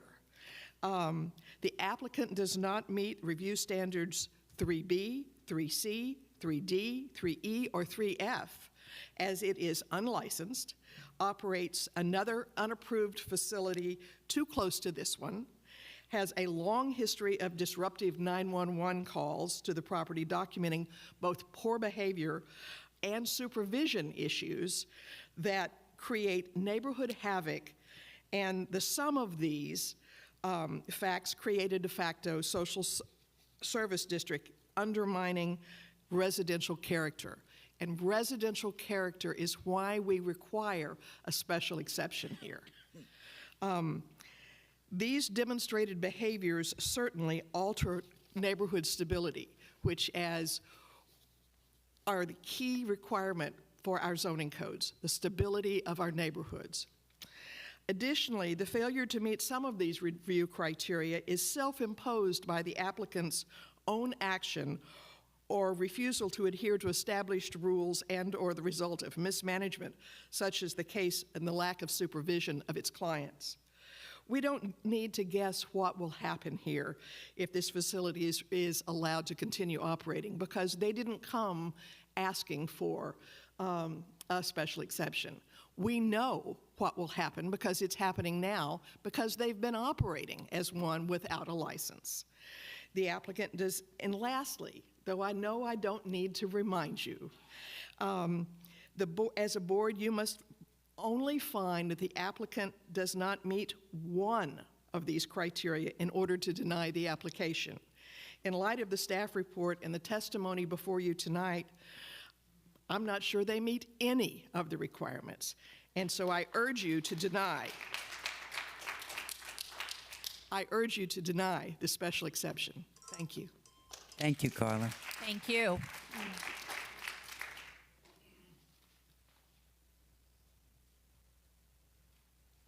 Hi, good evening. My name is Ileana Barley. I live in 2601 Northeast 19th Street. I am 3 houses east of the one that we're speaking of, and like maybe 2 or 3 houses of the other one that's also operating. So I'm right in the middle of it, and I also work from home.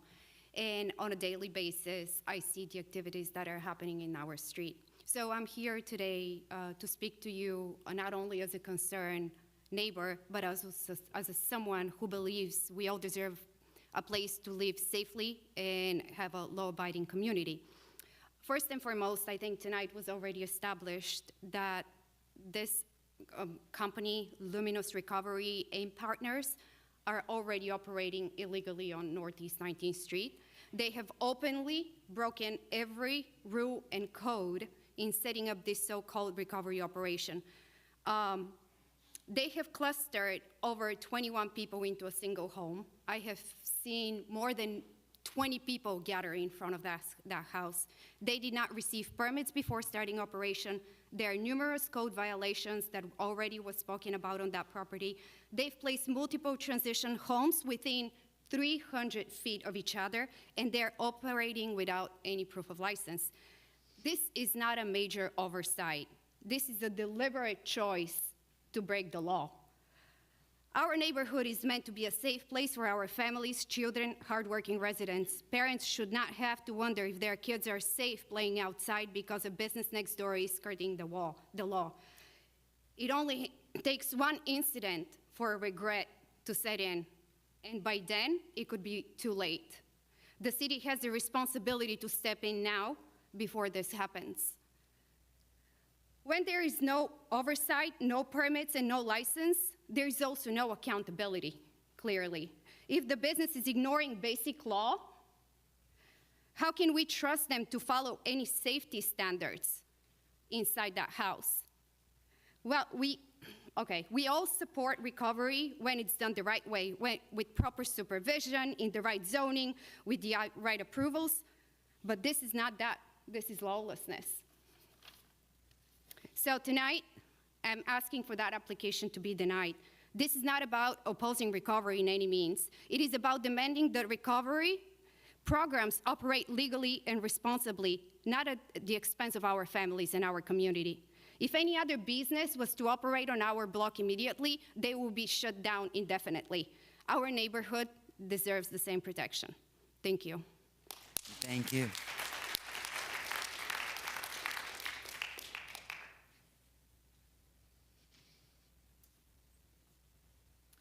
Good evening. My name is Louise Vanier. I sent an email to Scott, and I'm told that you all reviewed what I had to say. Did you? Yes. Read everything. So I live across the street. I'm 83 years old. I'm retired, and I can see what's happening every day in that street. They have a couple of vans that take the people from one house to the other and wherever else, I don't know, but they speed. They don't respect the city limit. This is so dangerous. There are like 5 families with children in that close. And myself, I walk for my health every day at 7 o'clock in the morning because I don't feel safe the rest of the day. At 7, I feel, well, maybe they're sleeping or getting ready to go somewhere. So this neighborhood is not safe. I've been living there since 1982, and I don't feel safe in my own house. I'm widowed. I live by myself. And these people, like on Sunday morning, for example, they walk to the other home, 2 by 2, 8 of them. Now, I don't know how many are living at the double house place, but I would assume maybe 10, 15 people. So in our street, okay, we have over 20 of them walking from one house to the other all day long. They're being picked up between 8 and 9 o'clock in the morning, and then they come back around 4, and from there, they walk to the other area. So they are not staying in their house all day long. Don't believe that. So that's all I have to say, and I think that should not be allowed in our neighborhood. Thank you. Thank you.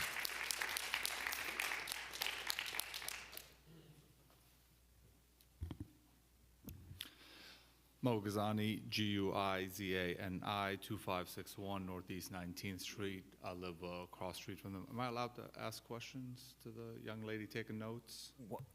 And why would you want to ask that lady a question? Yes. You know, you're shaking your heads. I see No. you agree with everyone that's, you know, everything they're saying. There's no need for me to repeat anything. Clearly, you know which way this is heading. What are you going to do about it immediately as far as it goes? Are you going to try to drag this out for 3 months until a kid is actually hurt? I'm actually the father with a kid that refuses to go outside and walk their dog. Sir, you can't address her. I'm the father with a kid that won't go outside because someone followed her all the way down the street and she came back terrified. So I'll refer to you. What is the city going to do to protect me immediately? So clearly, they're operating not right. What are we doing immediately? Not letting them appeal for 6 months and drag this out. What are we doing immediately? Well, first of all, we have to get through this board, Okay. and then the city will take it from there. Okay. So this is going to go on for another 6 months. You're putting in a time element that you I'm may letting be a you know, little wrong. People are saying that they feel they're in danger and they feel their kids in danger. We know the court system doesn't necessarily work. We know this. What are we doing in the meanwhile? Can we get a police officer to stay there all night long to watch? I tell you what, from the testimony here tonight, there's the police department, there's the fire department, there are other departments that have heard you all. This board can't tell them what to do. This board is the first step. But I can't say, because I can't tell BSO what to do, and Understood. I can't tell the fire department what to do. But I think if common sense is a little common, that I think they've got the message. Yeah, that's a I statement of the I year right really there. do think they have the message. I do appreciate your time. I don't want to repeat what everyone has said, but you kind of get the senses of how everyone has been living lately. It's not an exaggeration at all. It's actually what's happening.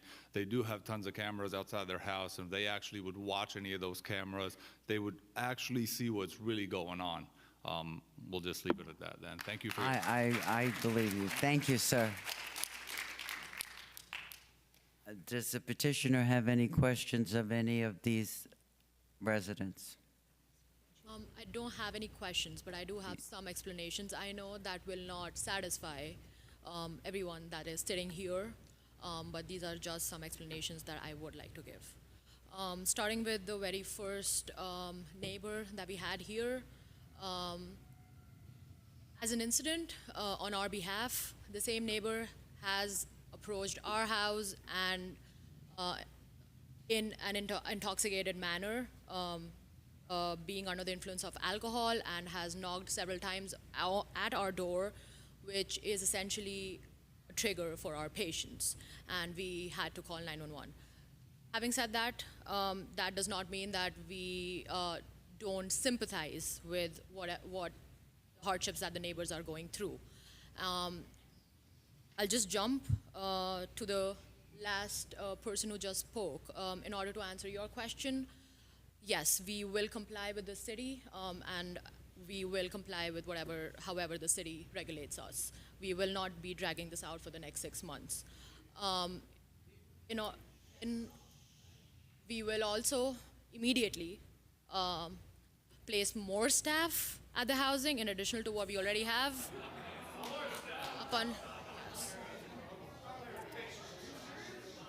Please, quiet.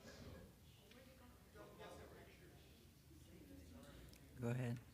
As far as the third neighbor, who spoke about AIM partners having 6 other foreclosures, and just to clear air on that, we have no affiliation with AIM Partners LLC. This is the only property that we lease through them.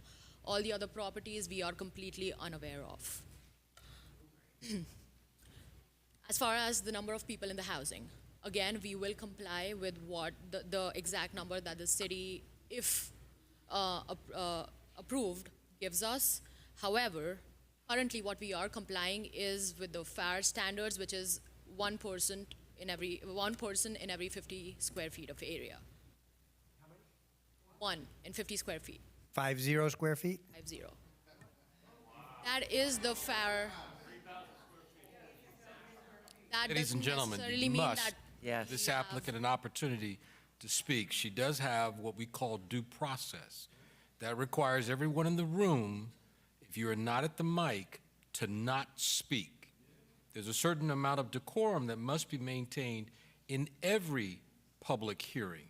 So I ask through the chair, because she's such a sweetheart, that you would please control your comments and allow this applicant to have her day in court. That means that she will have an opportunity to explain. The chair will give her that opportunity, and once it's concluded, this board, as the chair has already explained, will have an opportunity among themselves to decide where the application is approved conditionally, or denied. Thank you so much. Thank you, James. Please go ahead. Now, as far as the question of our staff actually being there or not being there, most of the 911 calls are made by our staff. Yes, it could be for altercations in between our patients. However, substance abuse comes hand in hand with mental health. Our patients do have mental health issues. They do get into altercations. But we believe that they rather get into altercations in a controlled environment than on the streets. By us making those 911 calls, be it during the times of altercations, or be it during the times of seizures, or be it during the times of a possible overdose, if they have managed to sneak in any kind of substances. Those 911 calls have resulted in essentially saving those people's lives and them not dying, essentially, of these incidents, which is why we utilize 911 and the police force because they are here to help us.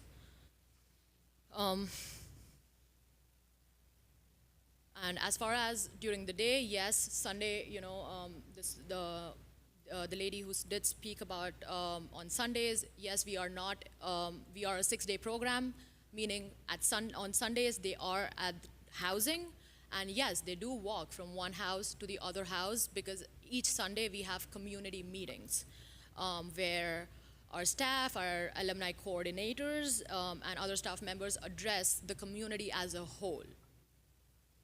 Having said that, again, we are more than willing to comply with the city, and if we have to, we will close down one house. Thank you. Thank you. Well, public hearing's closed. Does this board have any further questions? If not, I I think need there were a other motion. members of the public that wanted to speak. Oh, okay. I'm sorry. Well, you're going to have to wait now. Good evening. Hi. Quentin Tompkins. Talk into the Please microphone. lower the mic. Quentin Tompkins. I'm sorry. Have you been sworn in, Mr. Tompkins? No, I'm sworn in. Thank you. Do you swear or affirm the evidence you're about to give will be the truth, the whole truth, and nothing but the truth? Yes. Thank you. Quentin Tompkins, 436 Northwest 19th Street, Pompano Beach, Florida. I have sit here tonight and listened at all of this concerning, and I believe that the zoning board are very intelligent people. And I'm a clergyman, and I believe that the Bible says we must obey the laws of the land. I live in the city of Pompano. I'm concerned about the city of Pompano. We got too much going on in the city, and we need to make examples out of some people. And tonight, this needs to be an example. From what I have sit there and heard, they have a good intention, but their intentions cannot be good enough because they are not obeying what they should obey. And with all of these testimonies that have been heard tonight, this operation that's going on, it seems to me that this is a one-man band that has gathered people and running a facility that does not need to be existed in our community. Number two, this should have been something that should have came through the community before it was already established, especially when people have residents there. And I say to the zoning board, out of these testimonies that you heard tonight, and considering what we have gotten from BSO, as a clergyman of the community, listening to this, I just like to say this, that this needs to come to a stop, and applause that the city, evidently, the city have not been doing some things that they should have been done if this thing has been going on this long and these people have been operating without the proper documents. It questions the city, because if a tragedy take place in that place or in that facility, the people are going to be looking at the city, and we need to respond quickly. Thank you. Madam Chair, we have 3 more speakers. 3 more speakers. I'm very sorry. I thought everybody was finished, but please come on. Good evening. My name is Colleen Joyce, last name Joyce, Joyce. I reside with my father at 2610 Northeast 20th Street in Pompano Beach. I've been living with him for the past 3 months since his stroke to help him. And during that time, for his health, we walk the neighborhood, and I've stopped walking on that street for the fact that it makes me very uncomfortable as men speak out to me. But most importantly, I wanted to bring attention to what I have heard. And I think that based on, there's someone that is apparently that's structured with a title to be running the facility in the home. So my question, or what should be thought of, is who is that individual that's calling 911 or the EMT? Is it actually the admin of the home? Because it should be if there is a person that's running these facilities and there is someone in the home. So who is calling? And As far as the vehicles, there are now some strange vehicles, and they're putting their obnoxious music on very loudly throughout the day, and also while you walk through the streets, well, when I was previously walking on the street, lots of smoking and also marijuana. So, yes. And lastly, it doesn't make sense on the amount of people that are in each home that are getting picked up to go to this.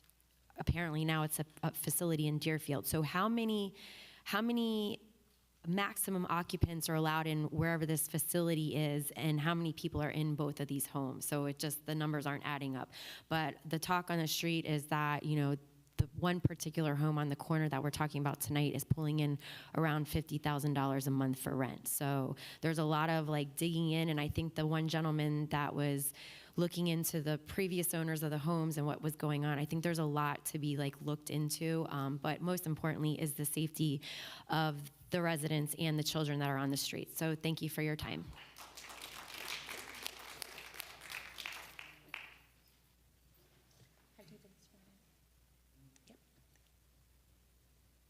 Good evening. I'm Roberto Galindo on 2631 Northeast 18th Street. I've been living there for 9 years. Been walking the streets maybe 5-6 times a day, dogs and all that. And I have a big dog, so I'm not afraid of walking there, but I do see those people harassing my neighbors. I'm really happy to see everybody here. I see them individually all the time. I have called a lot of those calls because I feel that I'm the one patrolling the streets now that I have to, because I have big dogs, so I have to go around there and keep them inside because they're really walking outside shirtless, cigarette, garbage. There's beer cans everywhere. There's a pool in the second house. It's green now, you know, and there's garbage outside that pool. And we live, I have 3-4 neighbors. We surround that house. So now that part of the fence is a bunch of beer stuff and cigarette butts and that he wanted, but a green pool with the stink coming from on the center of 5 houses is pretty bad. And that's the second one. I really don't want to come back again for the second house. I'd rather be home feeding my kids, putting them with the rest of us. We all want to be there. We don't want to be here 2 hours. So I'm asking what needs to be done. Hopefully we can shut this down quick, because the neighborhood was full of happy people saying hi to everybody. Dogs, hi, meeting kids. There's kids right next, there's babies. I grew up watching them grow, and now I have 5-year-old kids, but now the streets are not as crowded. I just have a middle-aged man without a shirt and an ankle monitor around the street, so it's been really bad. And it has duplicated in the past 2 months since that second house started operating already, cashing in whatever money they're cashing in. And we all live in the same neighborhood here, except those two. I don't think I've never seen them in my life, so at this point, everybody I know here spent 2 hours. Everybody here is spending 2-3 hours out of their family days to deal with 2 people that we don't even see on a daily basis. So, thank you. Thank you. Meredith, is this our last speaker, or do we have any more? This will be the last speaker. Okay, thank you. Thank you, Board.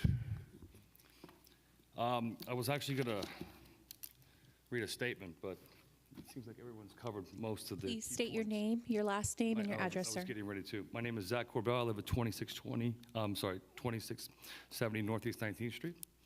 I would like to just start off by saying, just like he said, the end of our street, these are all families.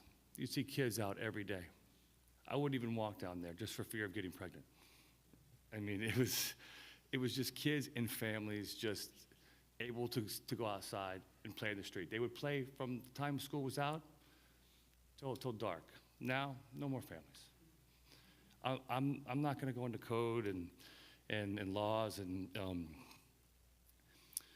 but I will tell you my own experience. I don't see the families. I don't see the kids. The way I found out about this house, I came home at 2 o'clock in the morning from work. I found a gentleman intoxicated, either on alcohol or drugs, under my boat with fishing poles from either my house or the house across the street, okay? I asked him what he was doing there. He then walked towards me, all right? I said, please leave the premises, I'm gonna call the police. He then had an indiscernible conversation with me, proceeded to walk over to the house across the street. I then watched him walk to the next house, go in the yard at the next house. I then proceeded to watch him walk all the way down the street, and guess where he walked? To the house that they own. The gentleman's intoxicated. He's obviously under some controlled substance, and he's in their sober house. How effective is your treatment? How effective is your supervising? What are you doing? This is months ago. All right? So to say that you guys are supervising, that's incorrect, and that's a blatant lie. And shame on you.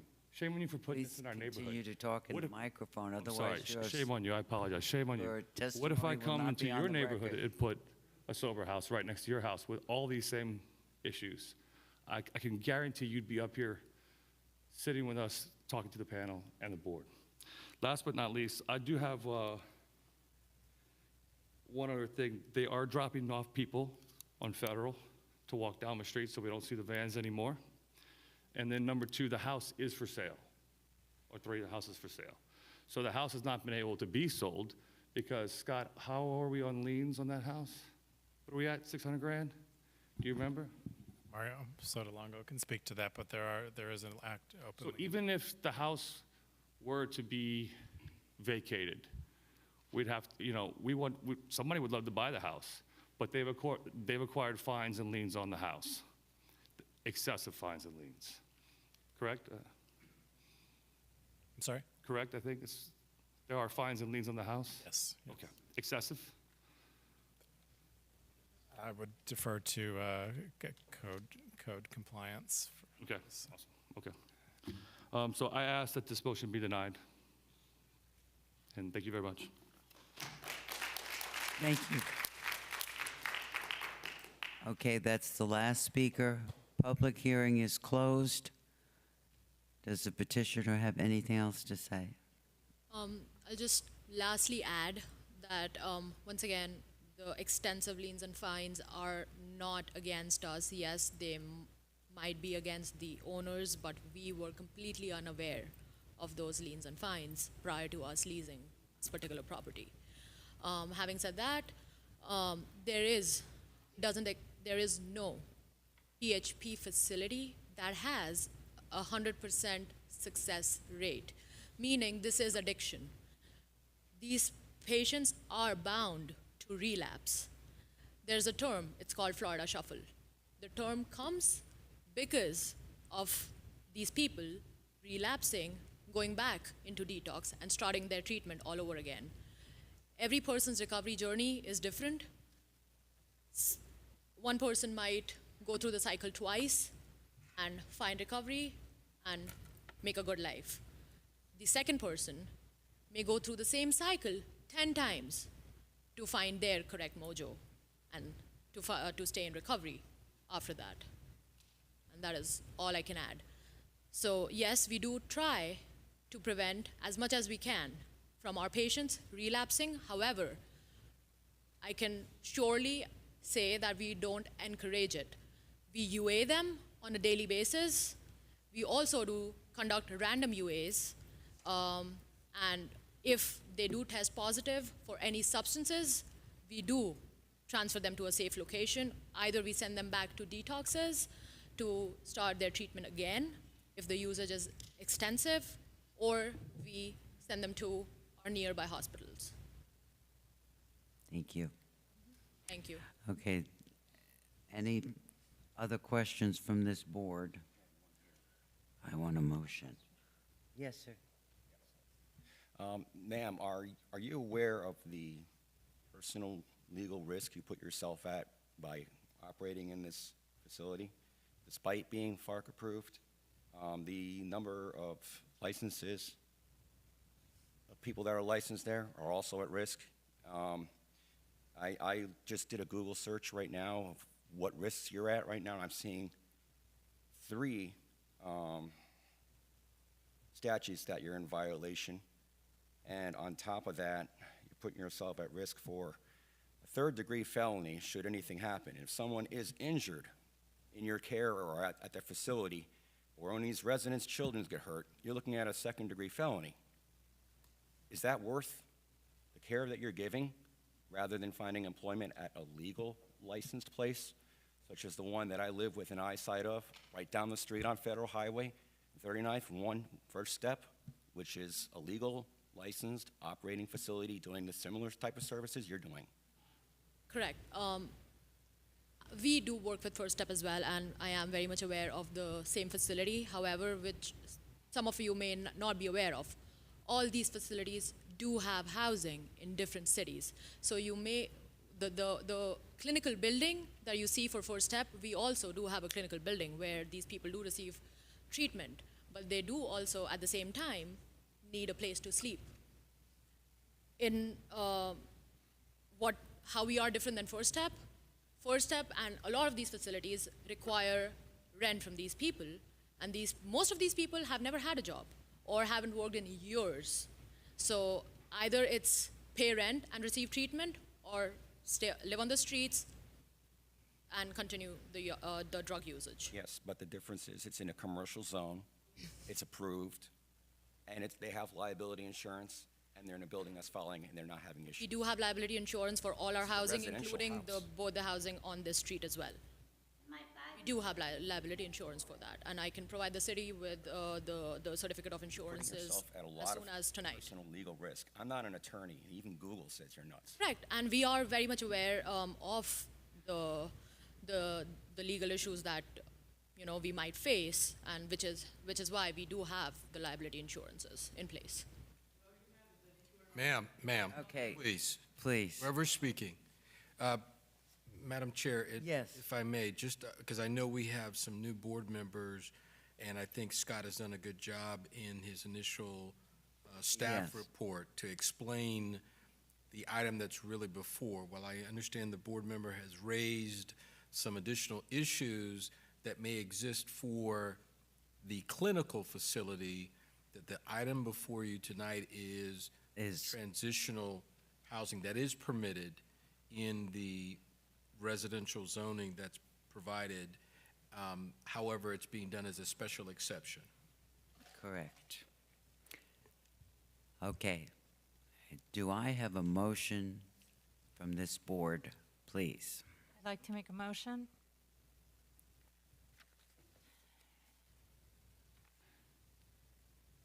In planning and zoning case number 25-17000008, I move that we find there is competent and substantial evidence in the record that we find that all the requirements for granting the special exception have been met, and that we grant the special exception subject to the 5 conditions requested by staff. Do I have a second? It's been moved and seconded. Would you call the roll, please, Mary? I thought you want to discuss? Discuss. I want to reemphasize Go ahead. that while we're here today as the Zoning Board of Appeals, we're specifically tasked with making our decision and voting on the 6 criteria, the 6 review standards. I think that not only the applicant's submitted narrative, staff's submitted narrative, and the testimony that we've heard today all substantiates the fact that none of these review criteria have been addressed. So I just want to state in the record that the decision that we make is based on what we're allowed to consider in our role as zoning board members, and that is whether this project and whether this applicant has demonstrated adherence to these specific design criteria, these specific review standards. And so any vote that we make has to be with reference to those things, recognizing that there are certain considerations that we may be very passionate about and have strong feelings for that are outside of these review standards. Thank you, Penny.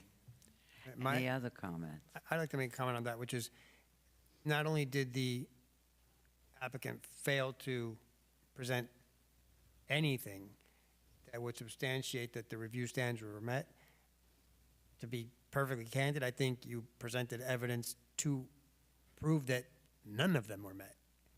So,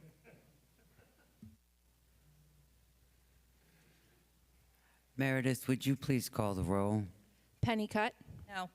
Linda Thomas, No. Raphael Katz, no. Michael McCormack, No.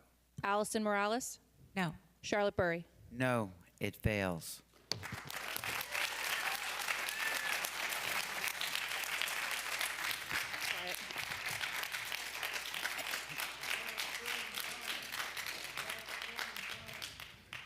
Thank you all, and again, apologies to all the neighbors. This was never our intention.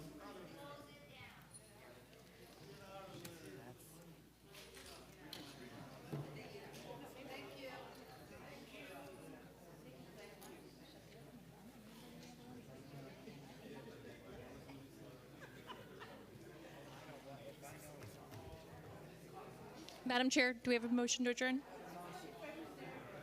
Motion to adjourn. Second. We're adjourned. Thank you, everybody.